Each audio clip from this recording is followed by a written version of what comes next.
네, 세 번째 챕터의 강의를 시작하겠습니다. 우리가 챕터 1과 챕터 2를 통해 가지고 printf 함수를 사용하는 방법에 대해서 공부를 했었죠. 그리고 메인 함수의 구조에 대해서 좀 이해를 했습니다. 그 다음에 여러분들은 기본적으로 컴파일을 하고 그 다음에 실행 결과를 확인할 수 있을 정도가 되었어요. 자, 여기까지가 우리가 C 언어를 공부하는 데 필요한 최소한의 무기입니다. 그러니까 요 정도 도구는 가지고 있어야 우리가 C 언어의 각각 문법들을, 각양각색의 문법들을 공부할 수가 있습니다. 그래서 이제 세 번째 챕터에서부터는 본격적으로 C 언어를 공부한다라고 생각을 하셔도 무리가 없습니다. 지금까지는 이해를 요하지 않았지만 이제는 제가 지금부터 설명드리는 내용은 여러분들이 어느 정도 이해하시면서 진도를 따라오실 필요가 있습니다. 자, 세 번째 챕터에서는 여러분들에게 변수라는 것에 대해서 설명을 드릴 겁니다. 그 다음에 연산자에 대해서도 조금 소개를 드릴 거예요. 자, 어려운 내용은 아닙니다. 제가 여러분들이 C 언어를 공부하시면서 어려운 내용이 있을 때는 이건 어렵습니다라고 말씀을 드리겠습니다. 자, 그러면 또 쉽게 한번 공부를 해보도록 하죠. 뭐 프레젠테이션 자료를 보면서 진도를 나갈 수도 있지만 제가 뭐 하나 좀 적어 볼게요. 여러분들의 의견을 마음껏 말씀해 보시기 바랍니다. 자, 제가 int main void. 자, 이게 뭔지 알죠? 여기다가 이런 문장을 하나 제가 써볼게요. 3 더하기 4. 그 다음에 세미콜론 끊고. 자, 뭐 여기다 리턴 제로 넣어줘야 되겠죠. 제가 혹 빼먹어도 그냥 저자가 대충 생략했나 보다 라고 생각을 하시기 바랍니다. 제가 여러분들에게 질문 드리고자 하는 문장은 요거예요. 3 더하기 4. 이게 먹힐까요? 그러니까 먹힌다라는 표현은 어떤 뜻이냐면 실제로 컴파일을 하고 실행을 하면은 우리의 CPU가 저 3과 4의 덧셈을 진행을 하겠느냐라는 겁니다. 뭐 여러분은 충분히 확인할 수 있는 무기를 가지고 있습니다. 어떻게 하시면 돼요? 이거 정말로 컴파일하고 실행이 되는지 직접 확인해 보실 수 있잖아요. 한번 해보세요. 해보시면은 좀 여러분들 나름대로 판단을 내리실 수는 있을 겁니다. 자, 그럼 해보셨다고 가정을 해보고 어떤가요? 일단 컴파일 됩니까? 컴파일 OK죠. 예, OK입니다. 실행되던가요? 예, 실행도 됩니다. 물론 여러분이 기대한 결과를 뭐 접하지는 못하셨을 수 있지만 실행에 있어서 무슨 어떤 오류라든가 에러 메시지를 여러분들이 경험하진 않으셨을 거라고요. 컴파일도 되고 실행도 되는 정상적인 문장입니다. 즉 우리가 컴파일을 하고 실행을 하면요. 3 더하기 4라는 연산을 3과 4의 덧셈 연산을 실제로 CPU가 담당을 합니다. 근데 아쉬운 점이 있죠. 실행 결과를 확인해 보면 아무것도 안 나와요. 그러니까 뭐 좀 3과 4를 더했으면 그 결과가 7이다라고 우리에게 좀 알려주면 좋은데 알려주지를 않습니다. 그건 당연한 거예요. 우리가 덧셈만 시켰지 그것을 알려달라고 요청하는 문장을 넣지 않았기 때문에 그렇습니다. 아, 그거 따로 요청해야 되느냐고요? 당연히 따로 요청을 해야 됩니다. 그러니까 지금 이거는 빈 도화지예요. 여러분이 딱 하라는 것만 합니다. 자, 여러분이 덧셈만 하라고 했으니까 덧셈만 합니다. 근데 덧셈의 결과를 보여달라고 했다면은 덧셈의 결과를 아마 우리에게 보여줬을 거예요. 근데 그런 문장을 안 넣었기 때문에 그 결과를 보여주지 않은 겁니다. 자, 이렇듯 덧셈, 그 다음에 뺄셈, 그 다음에 곱셈은 C 언어에서 이게 아니고요. 요겁니다. 자, 그 다음에 나눗셈은 이게 아니고 슬래시입니다. 자, 이렇게 해서 덧셈을 할 때는 이 기호를, 뺄셈을 할 때는 이 기호를, 곱셈을 할 때는 요 기호를, 나눗셈을 할 때는 요 기호를 사용을 합니다. 즉, CPU에게 어떤 연산을 시키기 위한 기호들, 이걸 뭐라고 얘기를 하냐면, 예, C에서도 수학과 마찬가지로 연산자라고 이야기를 합니다. 그래서 매우 많은 수의 연산자들이 정의가 되어 있어요.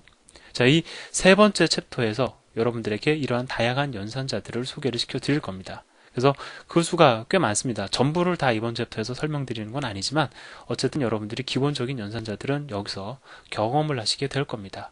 자, 그러면요. 연산자가 무엇인지는 이제 이해가 되셨죠? 사실 연산자 어려울 거 없습니다. 그냥 이거의 결과가 이거입니다. 그러니까 연산자의 기능이 무엇인지만 여러분들이 쭉 나열되어 있는 내용을 확인해 보시면 연산자에 대한 공부는 사실 끝이 나요. 물론 그렇게 아주 간단하지만 어쨌든 어렵진 않다라는 겁니다. 자, 그럼 우리가 좀 고민을 해보자고요. 저는 3과 4의 덧셈 결과를 출력하기 원합니다. 자, 정말로 근데 3과 4를 더해 놓으면 그 결과가 어떻게 될까요? 3과 4의 덧셈 결과인 7이 일단은 만들어집니다.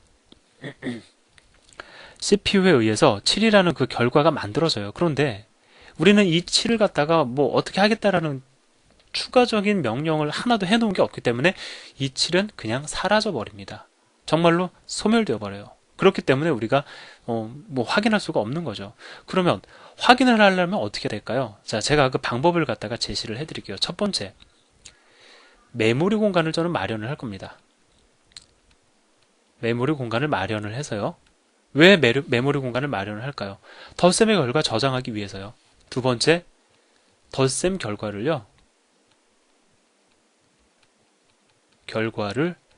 저장할 겁니다.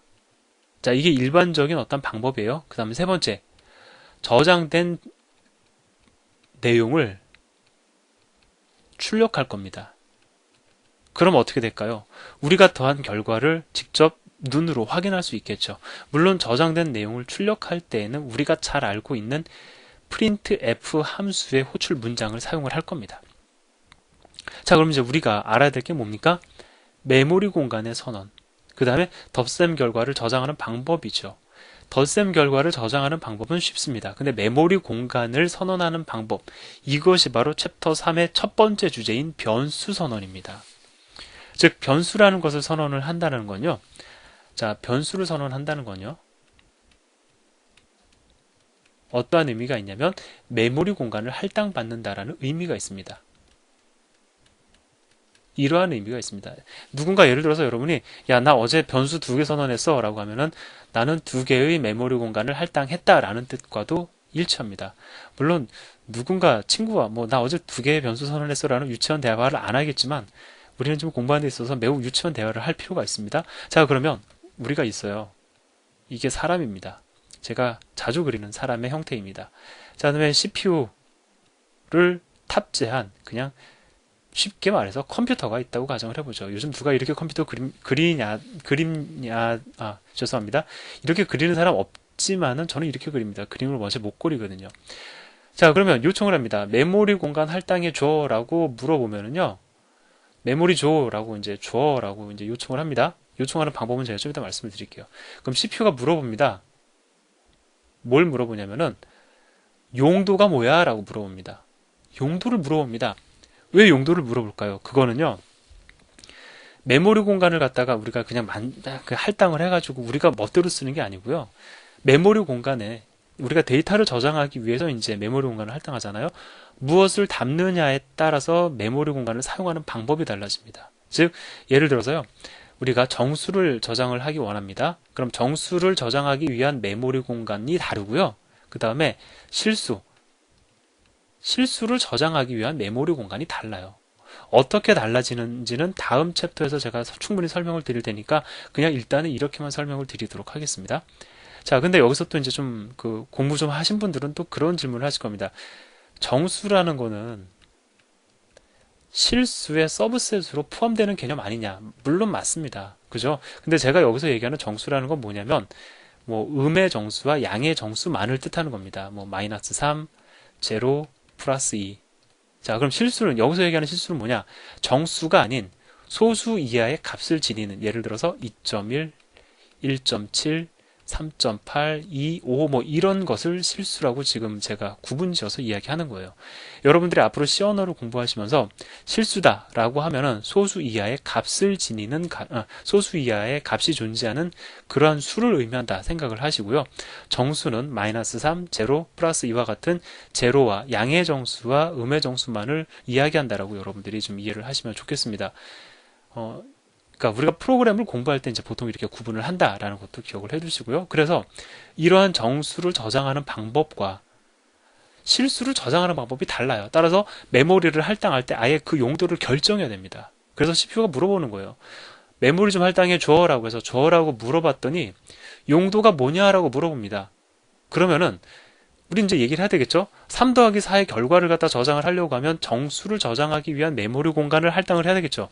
그래서 용도가 뭐니? 이게 바로 정수 저장할 거야 라고 알려줘야 되겠죠.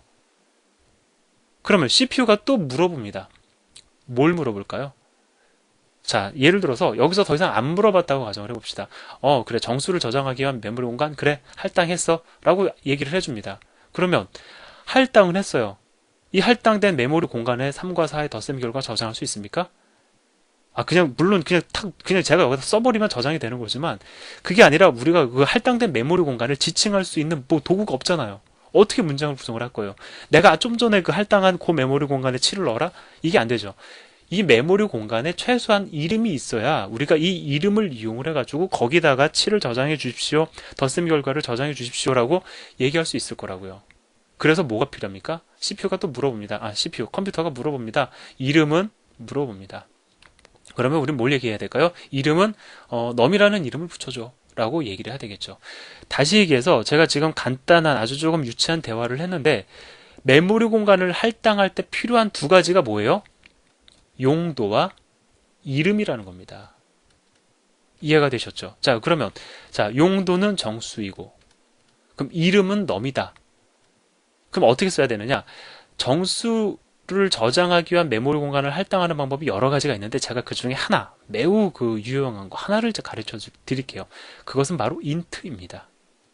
인트라고 써주면 이게 뭘 뜻하는 거냐면, 나는 정수를 저장할 거야 라는 선언이 되는 겁니다. 그리고 그 바로 한 칸 이어서 넘이라는 이름을 써줍니다. 그럼 이건 뭘 뜻하는 거냐면, 내가 정수를 저장하기 위한 메모리 공간을 할당하고 거기에 넘이라는 이름을 붙여줘 라는 뜻이 된다라는 거예요. 자, 이 정도 제가 설명을 드렸으면은 아마 충분히 다 이해를 하셨어야 됩니다. 자, 그래서 예를 들어서 이렇게 이제 문장을 구성을 합니다. int num, 그리고 이것도 하나의 문장이기 때문에 세미콜론을 찍어줍니다. 그러면 컴파일러가 이걸 어떻게 이제 해석을 하냐면, 정수를 저장하기 위한 메모리 공간을 할당해 달라고 하는 거구나. 그리고 그 메모리 공간에 num이라는 이름을 붙여 달라는 거구나 라고 이해를 한다라는 거예요. 여기까지 이해되셨습니까? 자, 그러면 이 코드를 조금 제가 확장을 해볼게요. 우리가 지금 상당히 많은 거를 지금 알았습니다. 그리고 가급적이면요, 그냥 제가 지금 써드리는 거, 이게 그냥 쓰는 게 아니고요. 제가 이렇게 글을 쓰기 위해서 시나리오를 나름대로 강의를 하기 위해서 엄청나게 많이 준비를 합니다. 그 예전에 했던 강의와 또 다른 게 계속적으로 이제 또 강의도 발전을 시켜야 되기 때문에 제가 변수라는 거 하나를 설명을 드리기 위해서 또 많은 걸 고민을 하고 해서 나온 결과물이니까 가급적이면 이걸 노트를 해보세요. 그럼 좀 더 이해가 빠르실 겁니다. 자, 그럼 우리는 이제 변수 선언하는 방법을 알았습니다. 제가 그걸 좀 적용을 해볼게요. 자, int main void. 자, 그 다음에 가로 열고 닫고 리턴 제로 이제 생략할게요. 자, 일단 먼저 변수라는 걸 제가 선언을 하겠습니다. int num. 그러면 어떻게 됩니까? 예, 이제 이 문장을 실행하는 순간 정수를 저장하기 위한 메모리 공간이 딱 할당이 되고 얘의 이름이 num이 되는 거예요. 자, 그러면 덧셈 결과를 저는 num에다가 저장을 하려고 합니다. 어떻게 하면 되느냐? num은 3 더하기 4라고 써주시면 됩니다. 자, 여기서 제가 지금 뭐라고 썼냐면 num은 이라고 썼죠.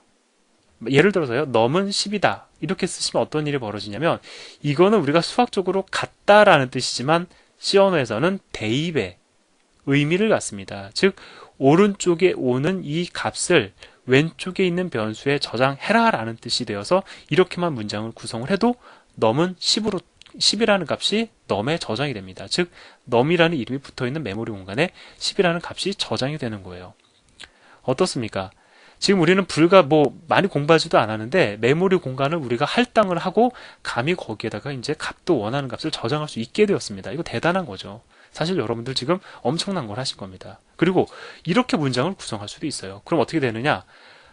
자, 3이 먼저 저장이 될까 혹 걱정될 수도 있죠. 하지만 연산자의 우선순위라는 게 있는데 일단 그건 나중에 우리가 얘기를 하고요. 3과 4의 덧셈이 일단 먼저 이루어집니다. 그냥 그렇게 받아들이세요. 나중에 다 이제 이해가 됩니다. 그 덧셈 결과가 이제 7이죠. 그 7이라는 덧셈 결과가 변수 num에 저장이 됩니다. 자, 그러면 이제 우리 변수 num에 실제 10이 아니라 7을 저장을 했어요. 그럼 이제 내가 출력을 하기 원합니다. 어떻게 하면 출력을 하면 될까요? printf면 우리 이제 만들 수 있죠. printf 그 다음에 땡땡 %d 그 다음에 백슬래시 n 하나 넣어주고 땡땡 콤마 찍고 여기다 뭐 넣어주면 될까요? 그렇습니다. 여러분들 예상하는 거, 상상하는 거 그거 그대로 다 먹힙니다. 여기다 넘 써주면 됩니다. 그러면 %d는 뭐예요? 우리가 앞에서 얘기했죠. 저기 있는 그 데이터 가져다가 십진수 정수 형태로 출력을 해라. 딱 맞아 떨어지죠. 넘이 가지고 있는 값이 십진수 정수입니다. 그래서 그 넘이 가지고 있는 값이 이 위치에 그대로 출력이 되어서 7이 출력되는 걸 여러분들이 확인할 수가 있습니다. 자, 지금 제가 챕터 3을 통해서 여러분들에게 말씀드릴 내용을 전체적으로 지금 서머리를 해드렸습니다. 챕터 3의 핵심이 이겁니다. 아, 그럼 다 공부한 거냐고? 물론 아니죠. 이제 세세한 것들을 더 공부를 해야 되는데, 일단 들어가기 전에 제가 한 차례 정리를 해드렸고요. 이것만 이해를 하시면 챕터 3은 절대 어렵지가 않습니다. 자, 그러면 비록 프레젠테이션 자료를 통해서 제가 설명드리진 않았지만, 혹 여러분들이 아직 책을 훑어보진 않으셨다 할지라도 우리가 같이 만드는 요 코드 있잖아요. 그거 실제 입력해서 컴파일을 해서 정말 7이 출력되는지를 한번 직접 확인해 보시기 바랍니다. 그러면 다음 시간부터 프레젠테이션 자료를 가지고 제가 다시 변수에 대해서 구체적으로 또 설명을 드리도록 하겠습니다. 예, 이걸로 일단 첫 번째 강의를 정리하도록 하겠습니다. 감사합니다.